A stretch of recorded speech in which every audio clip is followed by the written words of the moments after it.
Assalamu alaikum and welcome back to The Agenda with me, Roshan Mohammed Salih. This weekend, self-proclaimed Islamic feminists from all around the world launched what they hope will become a global movement to liberate Muslim women. The meeting in Madrid set itself the task of reconciling Islam with feminism. Participants said that means combating 14 centuries of sexism in the Muslim world and dealing with the anti-Islam animosity of many Western or secular feminists. With us today to discuss the fallout from that meeting, or that conference rather, in Madrid is Humera Khan from the An-Nisa Society. Humera, welcome to The Agenda. Humera, if I can start off by asking you, what did you make of this conference? Well, I mean, the sort of issues that the women want to discuss in this conference is not new. They've been around for a long time. And since I can ever remember being involved in the community, there's been an undercurrent of the need for certain Muslim women to sort of take a radical sort of feminist approach. And I think that having looked at the information about the conference, and it's not a style that I would approach myself, but I think we shouldn't dismiss the message because of the method.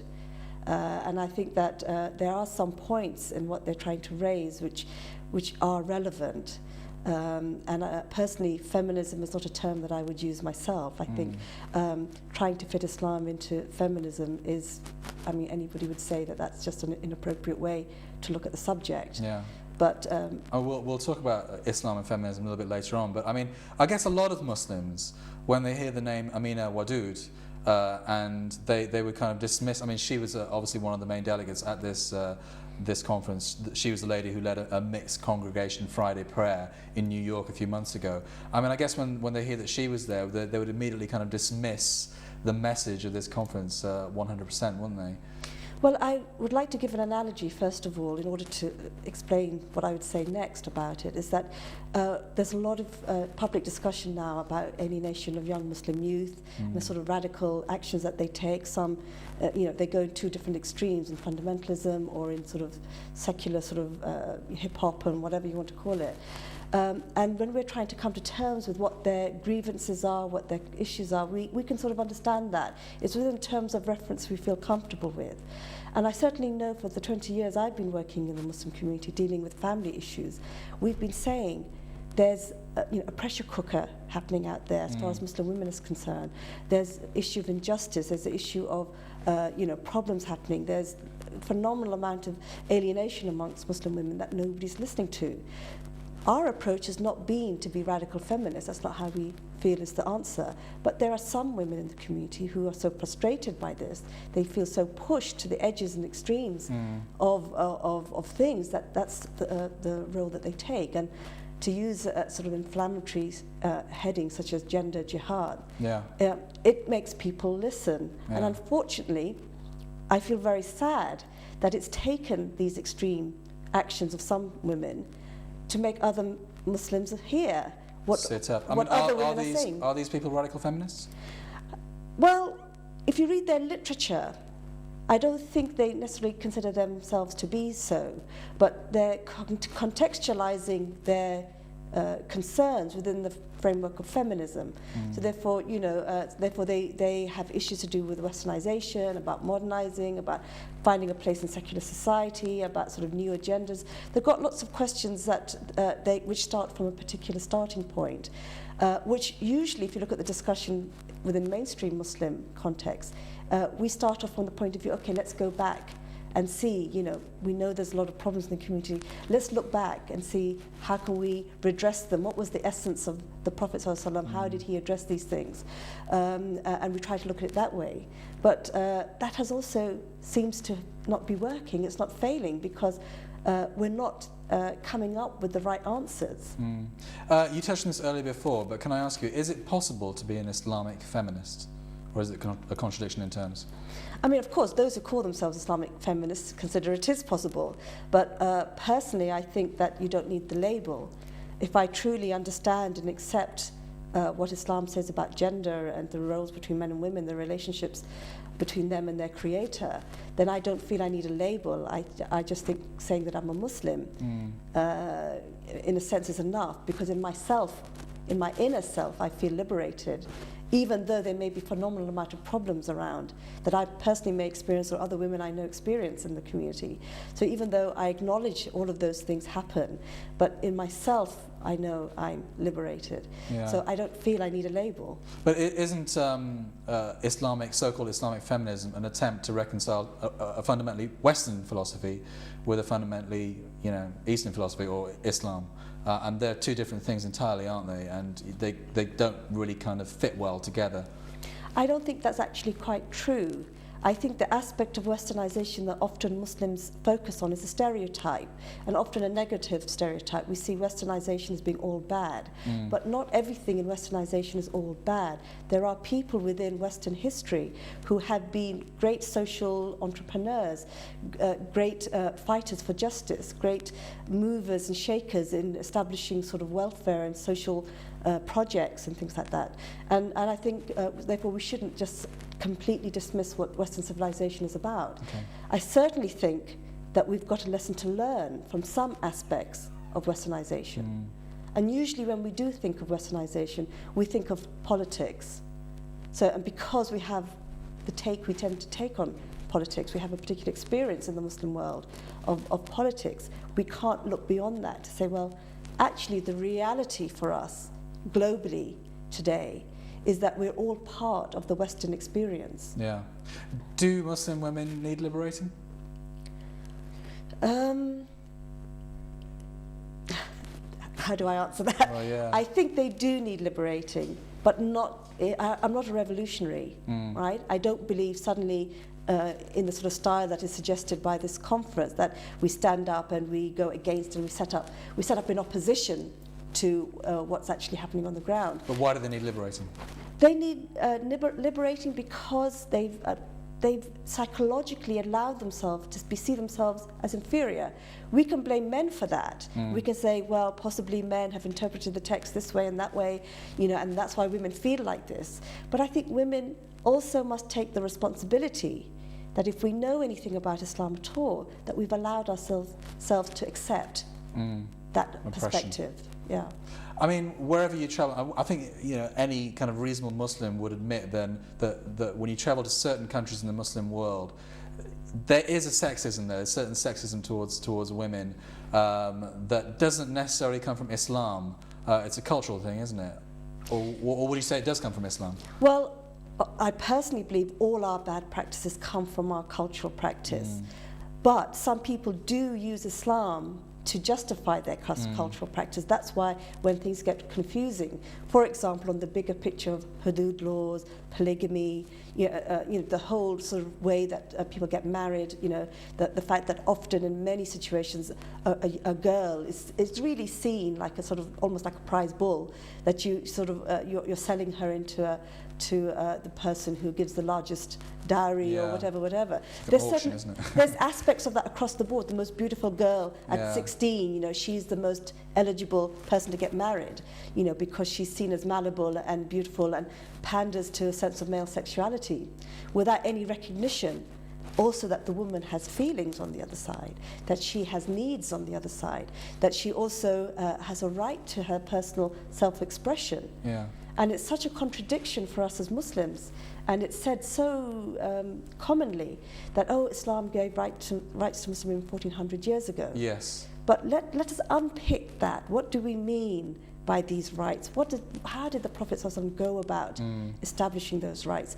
It wasn't a revolution in the type that we understand today. It wasn't suddenly overnight things changed. No, it was a systematic changing of attitudes in society, right?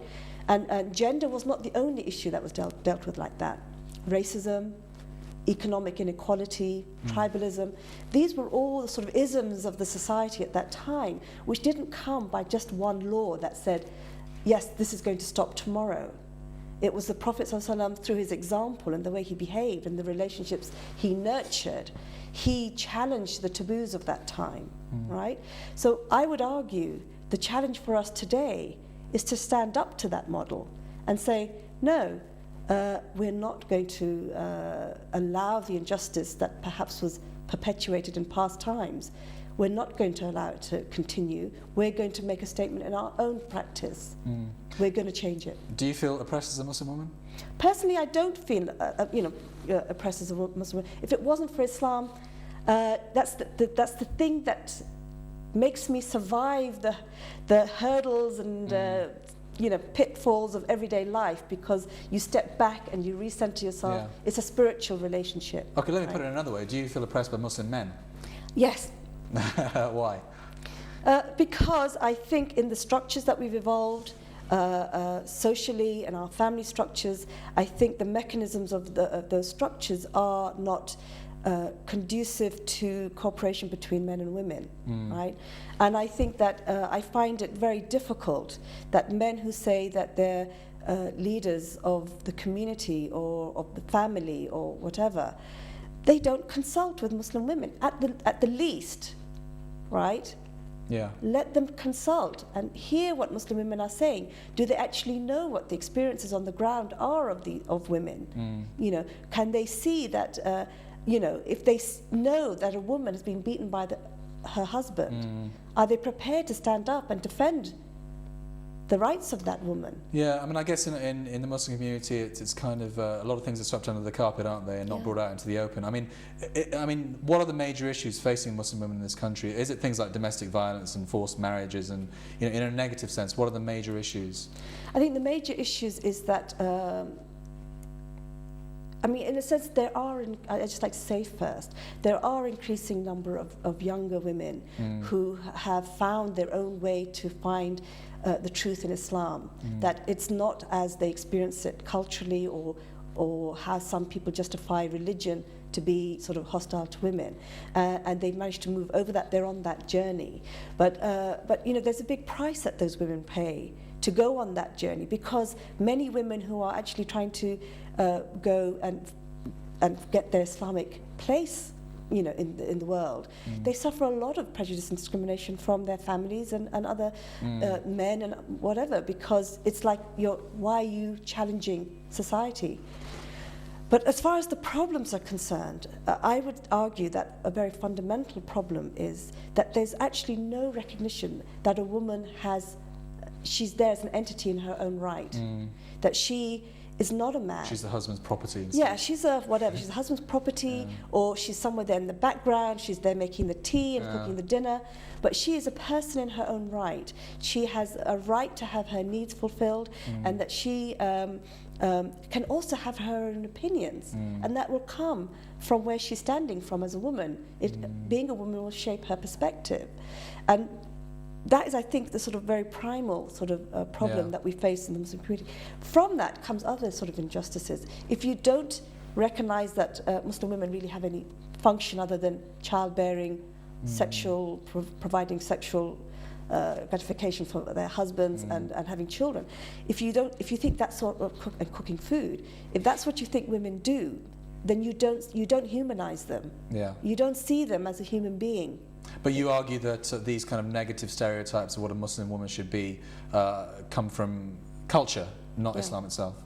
Well, it's a bit more complicated than that, because I would argue in cultures historically, you would find that there's an economic balance on how people run their homes. So let's say in tradition, rural societies where men would be going out doing the chopping of wood and the sort of rearing of the animals, whatever, and the women would be at home cooking the food and doing the weaving and all that. You had an economic balance, and you had a sort of more equitable relationship between men and women, And in more rural, urban situations, you had women who were involved in culture and arts and social things and medicine. In past generations, those things were far more intact, and therefore women didn't feel the need that their rights weren't being safeguarded or something.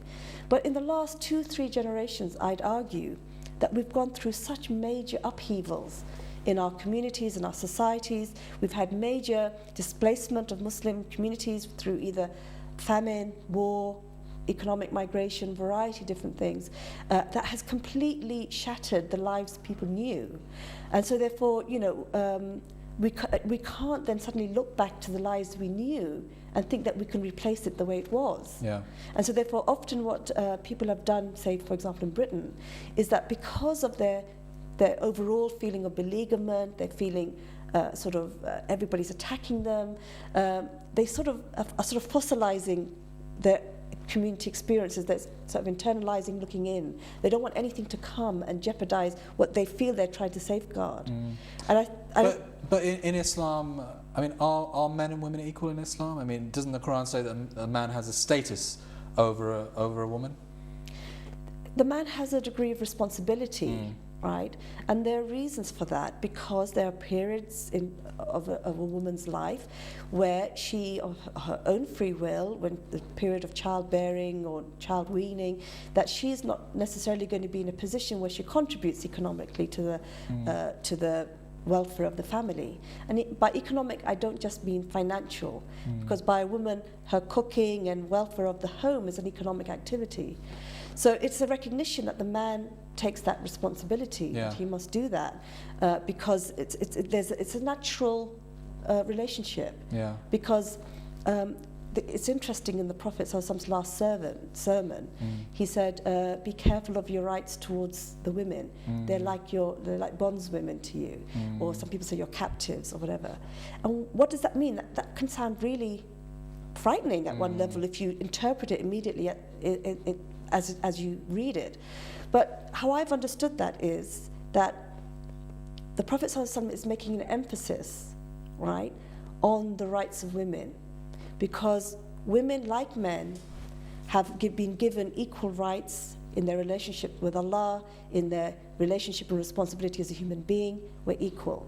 But because of our function as mothers and childbearers and whatever, we voluntarily give up those rights. We voluntarily give up pursuing our personal ambitions for the benefit of rearing that child. So in order to safeguard the rights of women during that period, you have to establish those rights. You have to sort of safeguard them, often by law, to say, you know, to clearly make the point about it, basically. But I mean, I'm not an Islamic scholar, obviously, but there are certain aspects of Islamic law which, from a Western perspective anyway, seem to be more kind of advantageous to men than women. But that's not going to change, is it? If you're a Muslim, you can't really bleat about that, can you? Because that, you know, the Quran's not going to change. You can't change the Quran. Personally, I don't think there's any aspect of Islamic law which is more advantageous to men than there are to women. Maybe divorce? No, I don't think so. Testimonies in court cases? No, I wouldn't agree with that, because I think often the way these laws are presented to us is that we hear the man's point of view and we don't hear the woman. And I think one of the areas where the women at this conference feel that they have to stand up and really shout about the injustice is on the area of divorce, is in the area of the practice of polygamy, is in the area of domestic abuse, because there is a phenomenal amount of bad practice, of injustice basically, committed by Muslim men in the name of Islam, right? And that is because primarily we've only heard one side of the story, right? And when women are not involved in the debates and discussions about the welfare of society, you won't get the balance. Right? You've got to hear what women have got to say. But aren't these delegates at this conference calling for a type of Islamic reformation, as it were? You know, and many Muslims would say that that's not possible, because the Quran is set in stone. The interpretations of the Quran are set in stone, and you know, there's if you don't like it, you know, don't be a Muslim. Personally, I don't believe in reformation, and I think in the way that people call for it, and I think perhaps you're right as far as possibly the sort of people behind this conference are concerned. Perhaps the sort of message behind the conference is a call for reformation and change from that point of view. But you know, even though I don't agree with the issue about reformation, we do need introspection.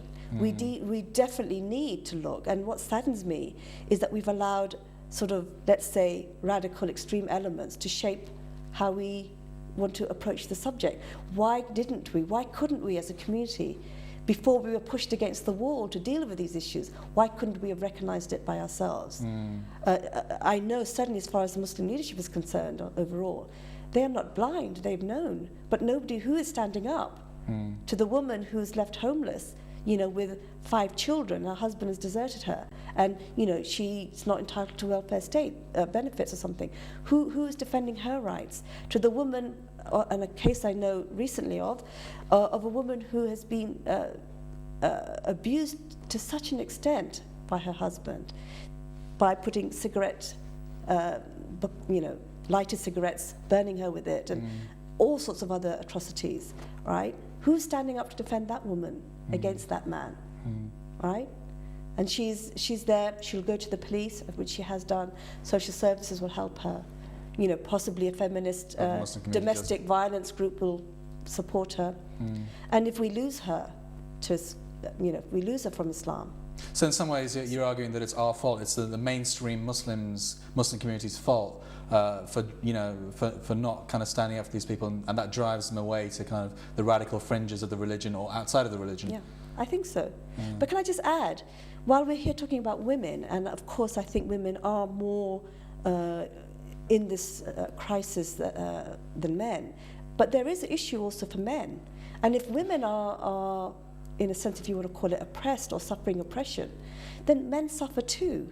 Men are not getting from women the sort of relationship that Islam nurtures and fosters, right?